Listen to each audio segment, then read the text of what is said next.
En este espacio de Panorama Agropecuario vamos a conversar con el señor Néstor Valencia, que es uno de los titulares de una importante empresa inmobiliaria aquí de la zona de Balcarce, y refiriéndonos particularmente al tema de los arrendamientos rurales. Bueno, está por comenzar prácticamente el año agrícola con la siembra de fina dentro de a lo mejor un poco más de un mes, pero claro, hay un panorama bastante incierto respecto a este tema. Vamos a ver qué nos dice Néstor entonces. Lo saludamos. Muy buenas tardes, Néstor. ¿Cómo estás? Buenas tardes. ¿Cómo te va, Hernán? Muy bien. Bueno, Néstor, un poco en el comienzo así de la nota comentaba yo el panorama incierto, ¿no es cierto?, que se está viviendo en estos momentos. ¿Cuál es la percepción tuya y qué está pensando un poco el chacarero respecto a este nuevo año agrícola que prontamente va a comenzar? Bueno, muchas veces creo que los pensamientos van en función de resultados, ¿no es cierto? Resultados que se prevén. Lamentablemente, la floja cosecha de soja, ¿no es cierto?, producto de condiciones climáticas adversas, enfrió un poco, indudablemente. A ello sumarle los costos que han aumentado.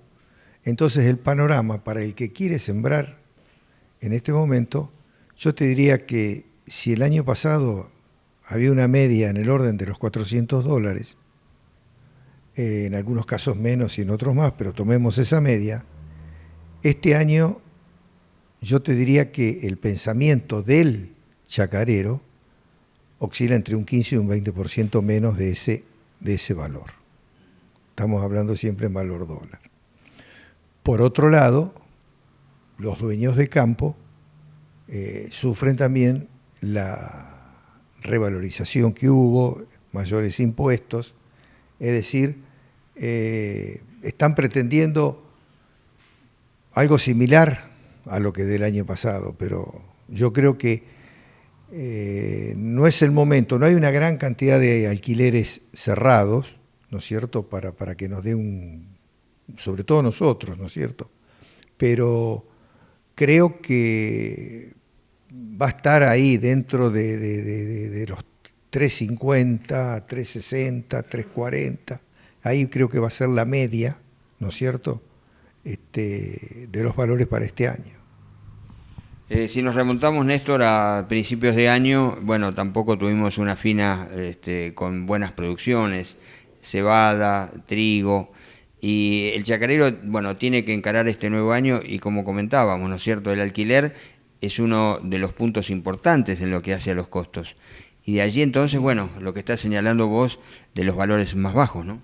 Yo creo que los valores se van a reducir. Yo creo que la mayoría. Puede haber algún contrato que por distintas circunstancias o según quién lo alquile esté rondando las cifras del año pasado. Las excepciones siempre existen. Pero en la generalidad, en el grueso, en el promedio, yo creo que vamos a andar dentro, pienso yo que va a andar dentro de esos valores. Es decir, como bien decís vos, la fina tampoco tuvo resultados óptimos. Yo no sé, no noto mucho entusiasmo tampoco por sembrar fina. Es decir, los inquilinos que nosotros generalmente nos alquilamos hay clientes que ya vienen de años, ¿no es cierto?, de varios años que vienen alquilando campo y bueno, y hay una relación que nos conocemos y, por ejemplo, para esta altura del año ya se hablaba algo de interés de sembrar fina y yo no noto que haya tanto interés en sembrar fina.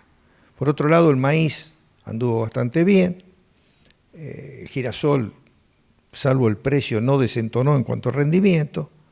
Y la soja, bueno, la fatalidad de la helada de febrero, si no hubiéramos tenido una soja de 3.500 kilos como mínimo, pienso yo. Pero bueno, el campo depende del tiempo y los resultados.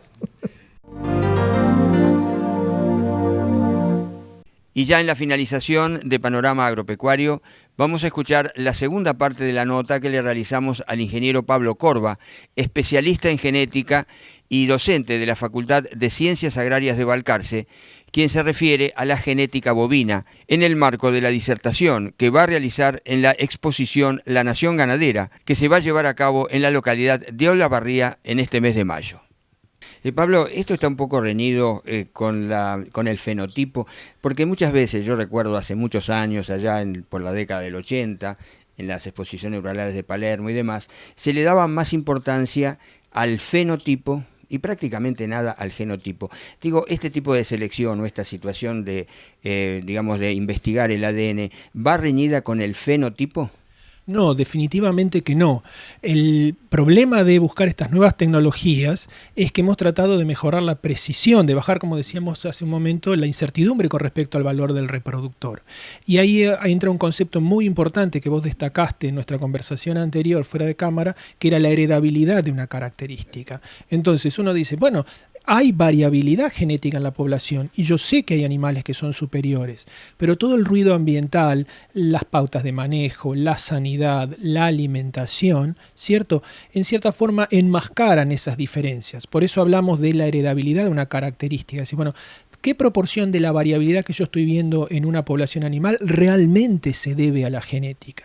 Cuando evaluamos el fenotipo del animal, estamos ponderando las dos cosas: mérito genético de los reproductores y variabilidad ambiental. Cuando vemos un animal que nos gusta mucho con respecto a otro, decimos, bueno, pero ¿ha tenido el mismo manejo? ¿La alimentación ha sido similar? Entonces ahí podemos confiar en nuestra apreciación en tanto y en cuanto esa variable sea de alta heredabilidad. Casos proverbiales de este problema es cuando queremos seleccionar para mayor fertilidad. Es una variable de la mayor importancia productiva y económica, ¿sí?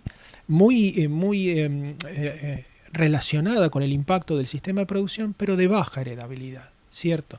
En ese tipo de variables, tener información genética directamente sobre el ADN moderaría esos efectos ambientales, pues lo podríamos hacer independientemente del sistema de producción, y aumentaría nuestra precisión en cuanto a la elección de reproductores. Este es un camino, bueno, es apasionante todo este tema, ¿no? Este es un camino, una línea de trabajo en función de una futura biotecnología, digo, para poder hacer intercambio genético entre individuos, quizá entre distintas razas o entre distintas especies. ¿Llegamos a la biotecnología a partir de aquí? Estamos en ese camino. Va a pasar un tiempo antes que veamos realmente resultados que sean aplicables en el sistema de producción. Pero toda la investigación en biotecnología está dirigida en esa dirección. Y te doy un ejemplo. Si nosotros tuviéramos un mejor conocimiento de los genes involucrados en producción, podríamos intentar clonación, manipulación de embriones y ese tipo de prácticas. O sea, habría una muy buena sinergia entre lo que es estudios genéticos moleculares y biotecnología de la reproducción, por ejemplo. Incluso se ha mencionado que en un futuro próximo nosotros podríamos no esperar siquiera, como mencionábamos hace un momento, que naciera el animal. Yo podría elegir los mejores embriones. Podría elegir los mejores embriones antes de transferirlos. ¿Y por qué? Porque yo podría hacer una pequeña biopsia, sacar células del embrión y decir, este embrión va a dar un toro muy bueno, a estos otros descartalos, ¿cierto? Entonces, estamos en camino a desarrollar esa tecnología y que se pueda transferir al sector productivo. La ternera, bueno, ya vaquillona, Rosita Isa, que está dando leche maternizada, es un camino del que hablamos, ¿no? Ese es un excelente ejemplo, porque que se pudiera llegar a concretar un trabajo de la envergadura de este experimento que se ha hecho en biotecnología de la reproducción depende en buena medida de un buen conocimiento del genoma, porque ahí se ha hecho un trabajo brillante de disección, se han tomado 2 genes del humano, ¿cierto? Y se han transferido a un embrión bovino. Eso no se puede hacer sin un muy buen conocimiento tanto del genoma del humano como del genoma del bovino. Se nos ha terminado el tiempo, nos vamos, no sin antes sugerirles que consulten nuestra página web www.sudesteagropecuario.com.ar. Muchísimas gracias por su atención, nos reencontramos la próxima semana con más Panorama Agropecuario. Muchas gracias.